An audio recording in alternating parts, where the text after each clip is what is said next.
Then to upload data to Oracle, it's very simple. Like you will enter the data like you want from currency to currency, the date and the rate type. The end date normally will be, if it's for the same day, you just leave it blank and that will take that. And then obviously the rate that you want to put there. Then for example, if what I want there is to come and say from the start date, I will say today.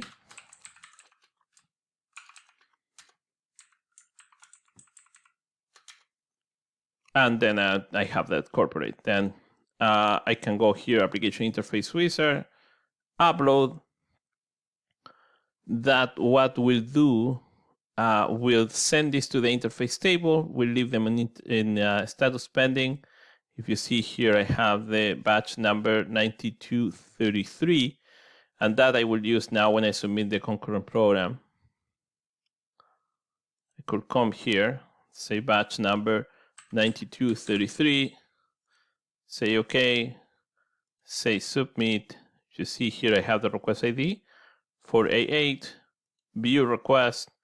I can see here the 4A8, even I can put the number there if I want to. And then when that guy is finished, that process is finished, this status will change and will tell you what happened. Now, what happened if I am using a wrong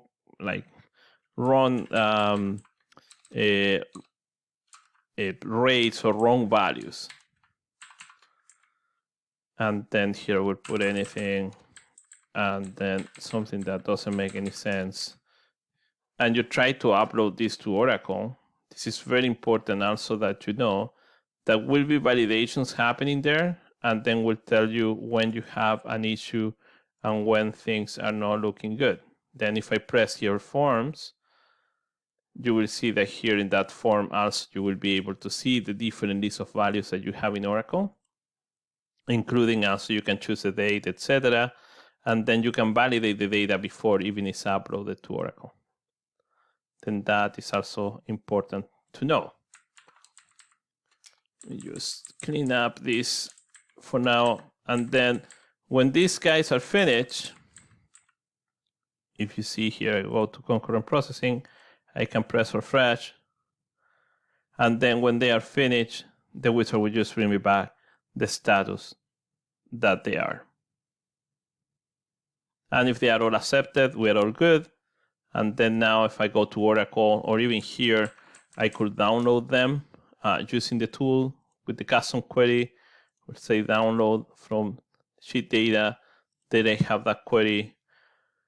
And then here brought me back the rates that I just upload. Now, remember when you upload something, like for example, in this case, I upload US dollar to Canadian, also Oracle will take care to bring me back the rate from Canadian to USD, etc. And then on all the different cases. Then that is how you will upload data to Oracle using the GL Daily rates loader.